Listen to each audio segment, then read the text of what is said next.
welcome to Gaga Knits. My name's Anita and this is where I share the things I make. And today I have some crochet, knitting and some acquisitions.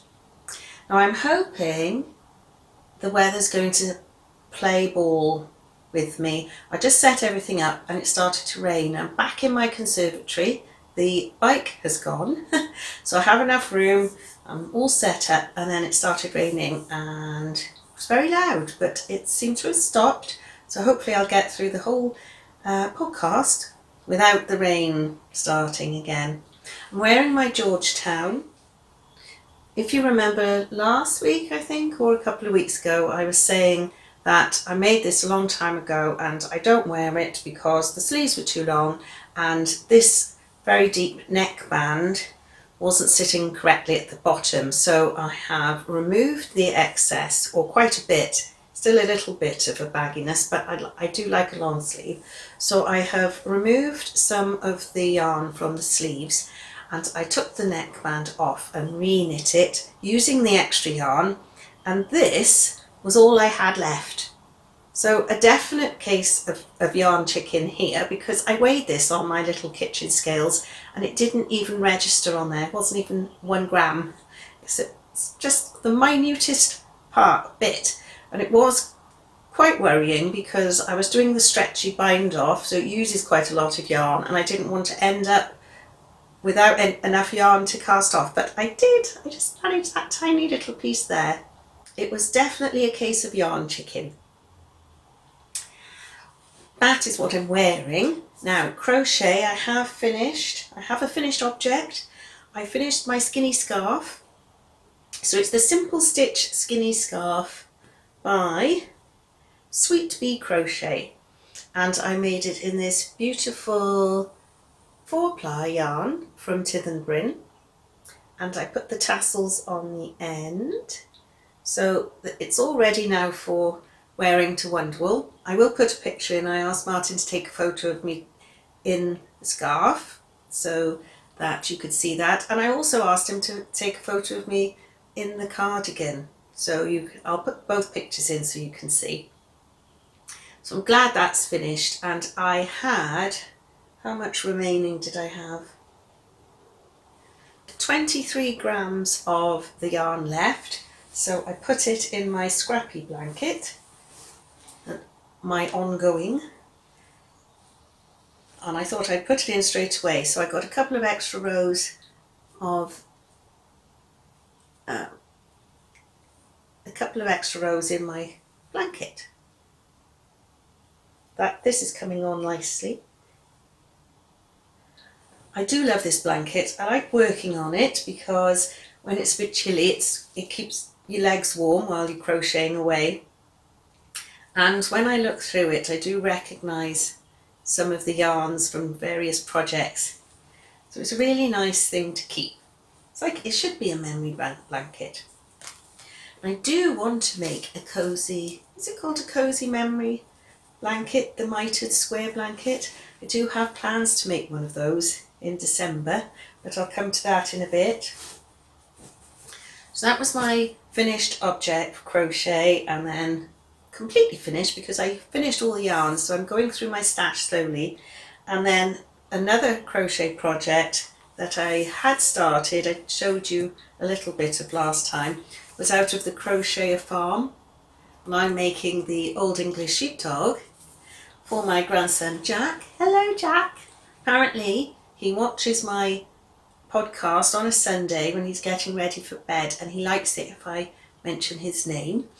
And he asked me to make an Old English sheepdog for the doll's house, as we have a doll's house family and we don't have a dog. So Charlie was our Old English sheepdog. She passed away, but that doesn't mean the doll's house family can't have one.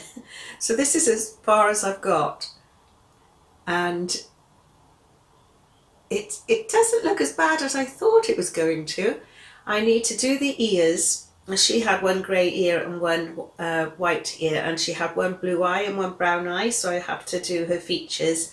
And then you have to cover her whole body with the cream and the grey yarn and then split it and ruffle it up to make it all sort of fluffy and cut it down, so then she'll be proper Old English sheepdog then.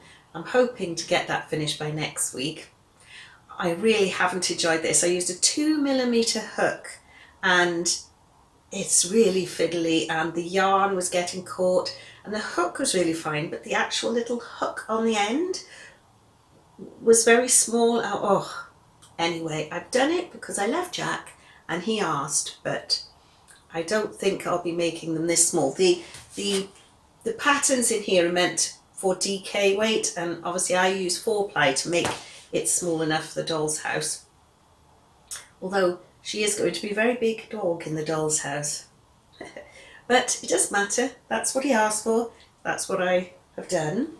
And then knitting wise, I have done a little bit of work on Martyn's socks. So I'm trying to use my stash, and I'm trying not to buy any craft things this year, be it wool, fabric, patterns or anything. So I'm trying to use what I've got in stash, and I had a 50-gram ball of this yarn. So I've done the one sock. Martyn's a size 7 foot, so it's not too big. And the yarn is, if I can find the ball band, Drops Fabel, and it's colour 913. And he likes greys and blues, so this is right up his street. And I'm using the Vanilla Latte Socks. And then I've just got some of the black 4-ply is just out of stash. I don't quite know what it was. And I've got this much left. I'll have to weigh it to see how much I've got left. But I only have to do the toe now in this, so I should have enough, because this is how much of the second one I've done. So I've done the cuff, I've done down the leg, just turn the heel, going to go down the foot, and then I just need this much for the toe. More yarn chicken, but I think that's plenty, more than plenty, so they should get finished soon as well. I'm still persevering with these 9-inch circlers, although I did cheat a bit when I got to the heel flap of this one and used my DPNs, because I much prefer using DPNs. This is the Addy Sock Wonder, and it's the, I think it's 2.5mm, and obviously then they're 9-inch in length, but they're quite blunt. And the DPNs I'm using, or I like to use, are the Knit Pro Zings, and they're not really sharp. I have got the sharp ones, but the higher sharps, but these are sharp enough for this kind of pattern. But the 9-inch circlers I do find a little bit difficult. Now I'm going to be doing the decreases. I do find them a little bit too blunt for knitting 2 stitches together or doing the slip slip knit, but I'm going to persevere because I knit the whole of this sock using the circular needle, and I'm going to have to knit this the same way. If I do it on DPNs, the tension will be different, and you might have one sock looser than the other, which I don't think he'll be very impressed with. So that's my knitting project. And then I thought I'd move on to books. I did realise the other day I was watching Tina from Simply in Stitches, and she was doing a book review, and also I was watching Sarah from Yarn Mugs, and I thought the last time I talked about books I was telling you that I was reading this book, the Kate Morton Homecoming, and that was it. I didn't tell you I'd finished it or anything, I don't think. I loved this book. If you can get hold of it, definitely read it. It is a meaty read. It's very big, but it was so enjoyable. It's basically about 3 generations of women, all from the same family. There was a tragedy, an old tragedy way back that was sort of kept a secret, and the most modern of the 3 ladies found out about it and then looked back into it, and there's so many twists and turns. It was a real page turner. I would read this instead of knitting and crocheting or doing anything else. I just wanted to sit and read this book. was that good. So I really enjoyed that one. And I do like Kate Morton. She's very good. And then I went on to a Witch Hunt in Whitby by Helen Cox. I bought this for my mum. I bought her several books. She likes Nora Roberts, and then I thought this sounded like something that she would enjoy. And it was, well, I say something, it's a serial killer loose in Yorkshire. And because it was a witch hunt and he was leaving a mark on the doors of his next victims, I was thinking it was set back in time because of the pictures on it. I just assumed it was set back in time, but it was more of a modern murder mystery, and I didn't really enjoy it very much. It wasn't one that I would want to pick up and read. I did finish it because I always do that. I always hope it's going to get better or just read it anyway, but it wasn't a page turner. I didn't really enjoy it. I can't say I wouldn't recommend it because someone else might like it, but it wasn't for me, that one.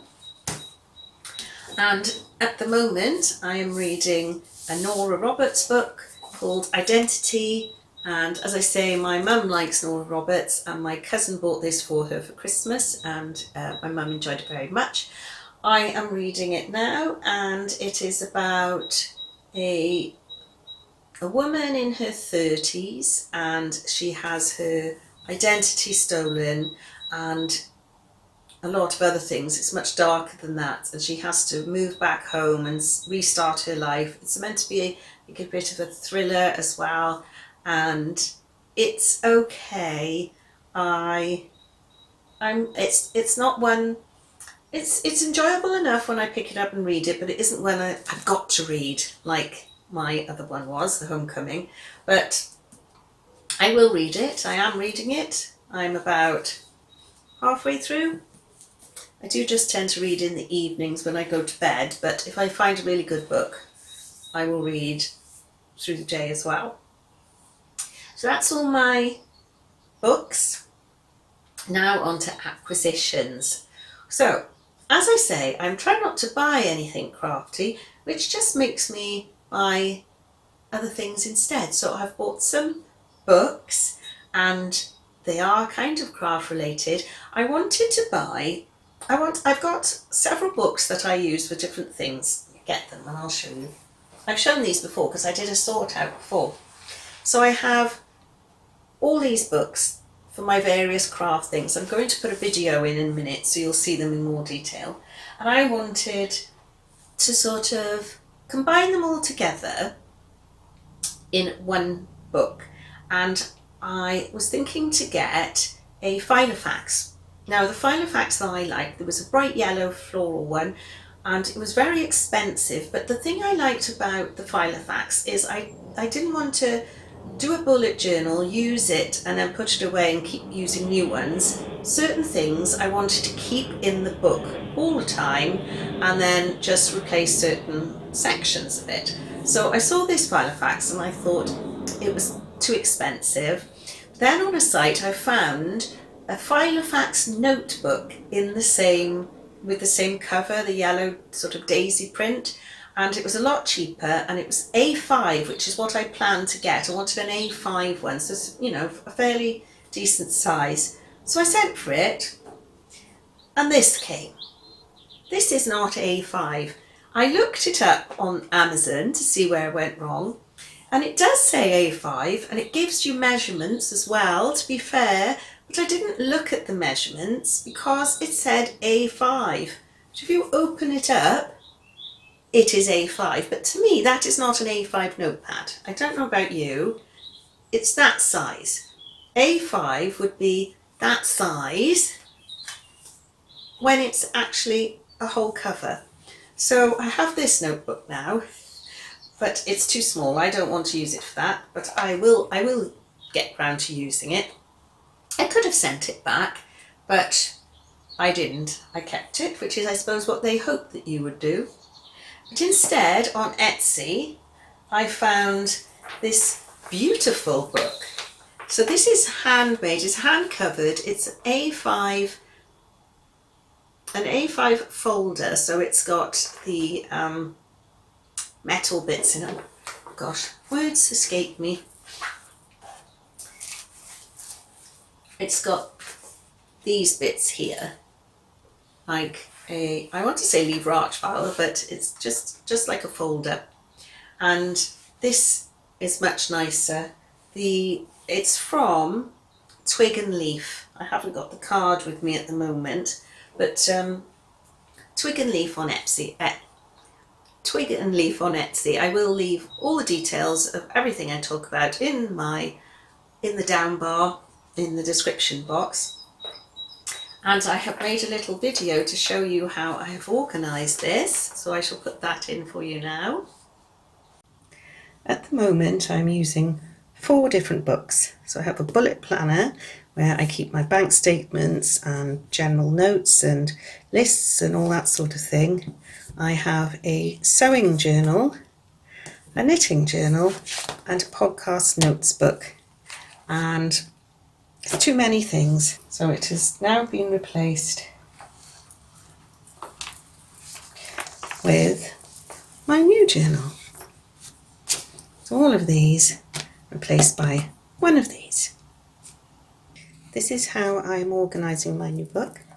It's got a nice little charm on there and an elastic to hold it all together. So it's like an A5 ring binder type file. It's got a little pocket in the front. We've got some little extra bits and pieces in there.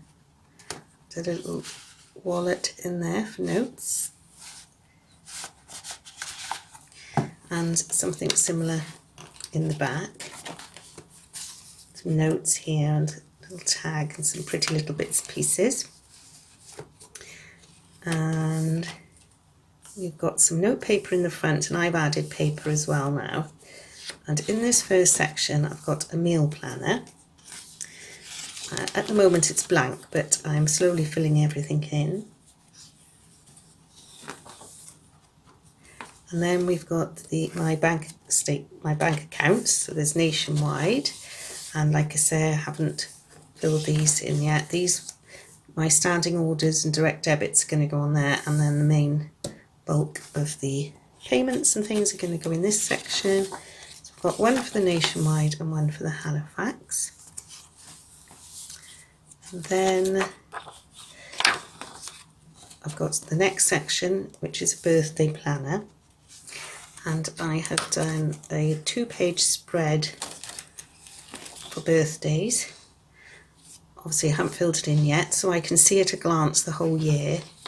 And then I've got a gift ideas section for birthdays and Christmas and things like that. So there's a whole section there. Then the next tab will be all my crafty makes. So I have done a sort of template for knitting projects and another one for sewing projects. It's upside down, but it's the scrap piece. And then I'm going to have a knitting index and the patterns, and then the crocheting index, and I've finished one here, the simple stitch skinny scarf. So all my project notes and things are in there and a picture. And I will have another one for sewing. So when I'm actually working on projects, they're going to be all in the front, mixed together, whether they're knitting, sewing, crochet, whatever. And then when I complete them, I'm going to put them into these sections, just so I can keep a track of where I am. And I've got a little wish list at the back. So there's a sewing pattern that I would like to get, but I'm waiting to see if they are on sale at some point, and I might buy that one then. I don't think there's anything else in this section. Nope.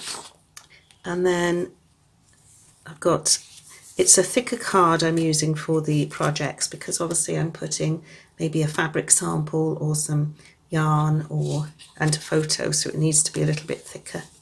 And then I've got a book section for books I've read this year, and I did write that in one of my other journals, so I'm going to transfer those books over here and then add some. I have read a few lately that I need to put on this section.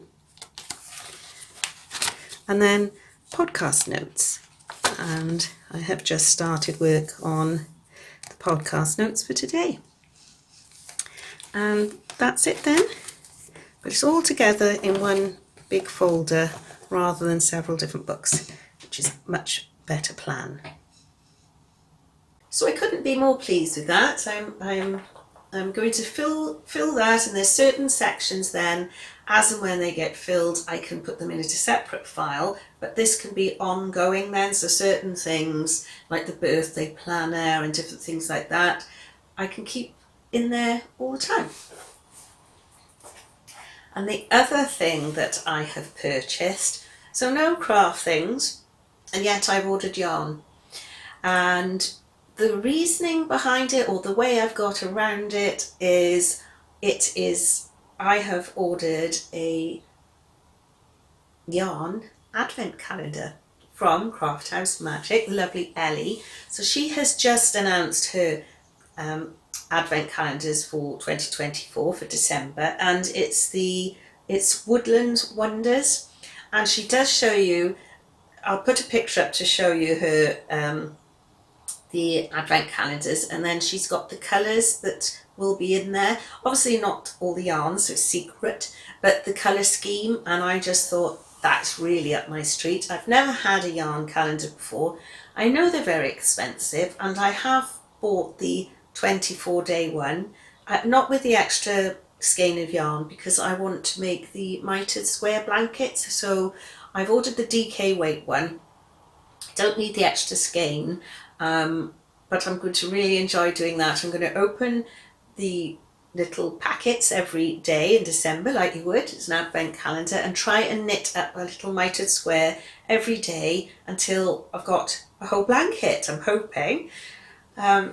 So that's the plan. So although I'm not buying things, I have paid for that, but it will be for December. And I do have a plan for it, so it's not like I'm just buying it and adding to my stash. I will be starting to work on it straight away. So that's very exciting. I'm really looking forward to that. And that's where I'm at with all my craftiness at the moment. The weather has been very good to me, and the rain has stayed off. I hope you've had a lovely week. Please let me know what you're working on. I always like to know, and I look the patterns up because it's all nice to see what other people are working on too. And I hope you have a lovely week. And I'll see you all next week. Bye for now.